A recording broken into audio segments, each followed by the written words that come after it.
This is the first of two videos I'm going to post about Transplant Day. I apologize for how long it's taken to post these.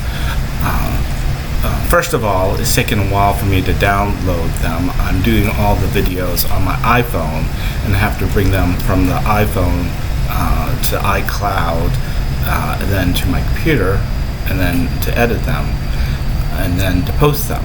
So it's a little bit of a complicated process for me. I'm sure there's a way of doing this a lot easier, but I don't know that way yet.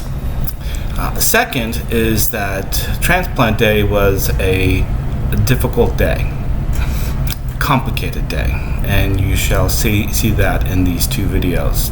The first video that is being posted, which is the video that I'll post with this intro, is a few videos that Lorelei made during the day.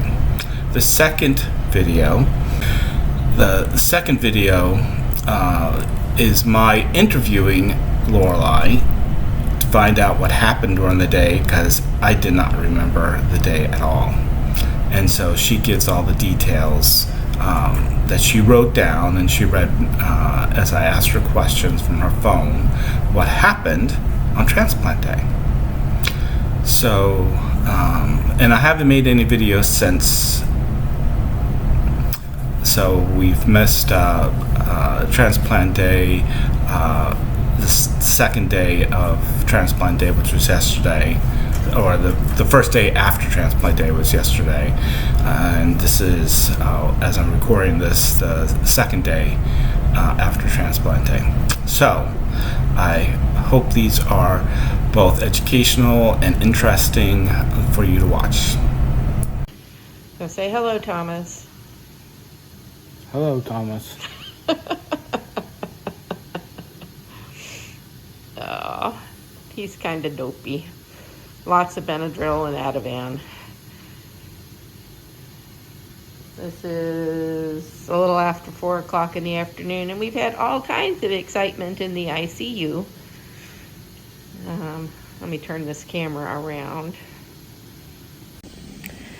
Okay, he has instructed me in the calm times to make a video for his YouTube channel. And it's a little after 4 o'clock, and so much has happened in the last couple of hours that I can't even begin. He had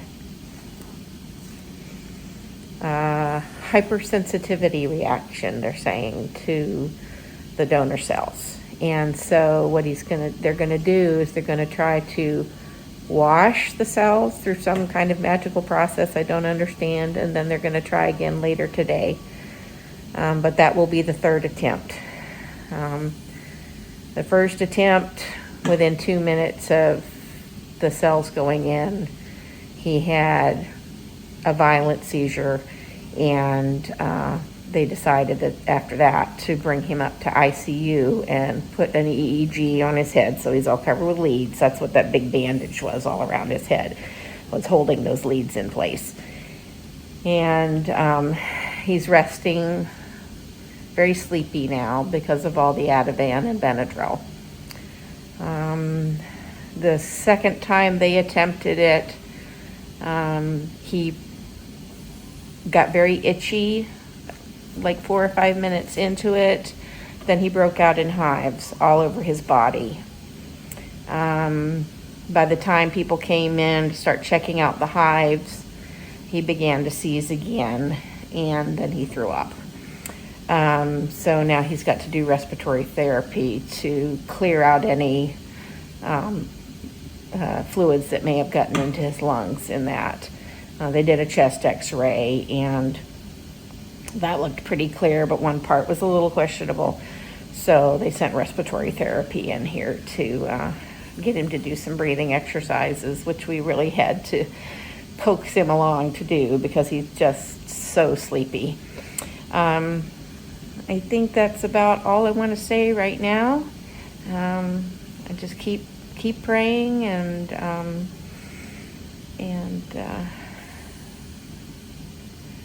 trying to remember that God's in charge of everything. I can't say that that I'm not worried, because that's something that I'm prone to.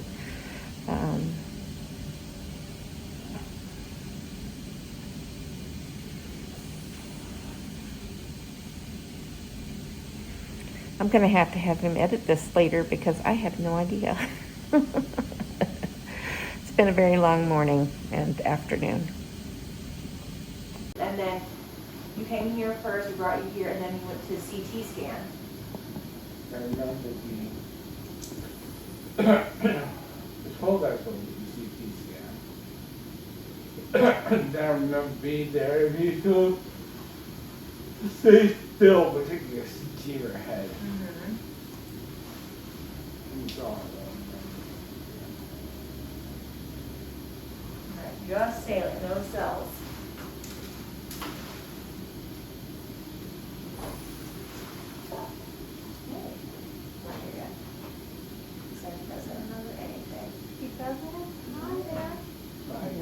When I asked him how many times he, got sick and anything happened, he said once.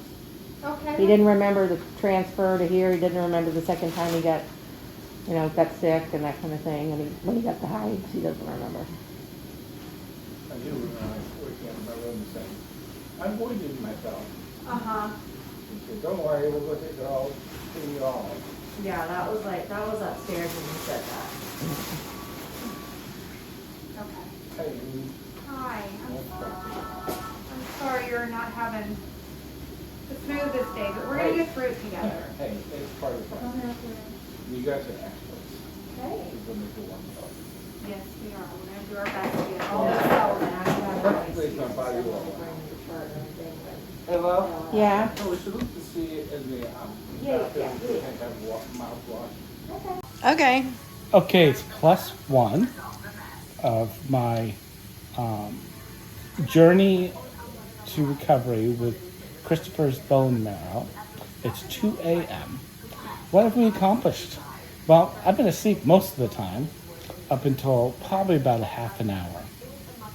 And Lorelei was awake. I heard one of the economy shows, I don't know which one, whatever one's on NBC, playing in the background with lots of laughter, probably laugh track, but still lots of laughter, and the nurse and Lorelei talking. I decided it's probably time for me to go pee. So I got the attention of both of them, and the nurse got me a urinal because I am stuck in bed 100%. The stuff here is going, and pan the light. It's going to this stuff over here. This stuff. Okay, including my wonderful hat they gave me. Oh, yeah. And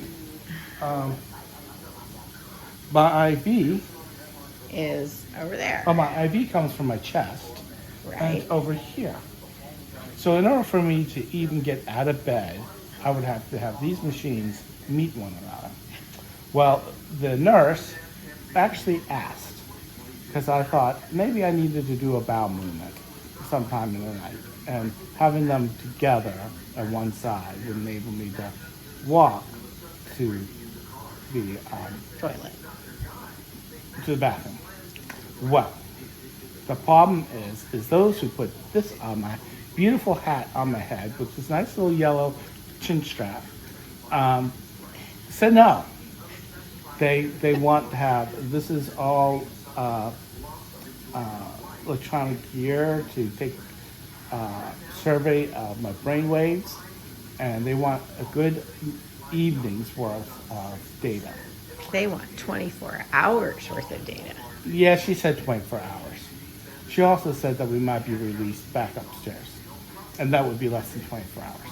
So we shall see who wins that battle. But that's where we are right now. I'm actually in pretty good mood. I don't feel any of the side effects I felt after getting my first bone marrow transplant, which is good. But if I remember correctly, the first day wasn't awful. Awful began like 3 or 4 days, maybe even 5 days after. Then I went into awful.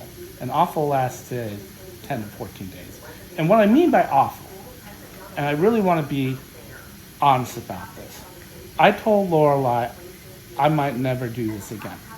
She heard me say, not that I said it, but this is what she heard me say.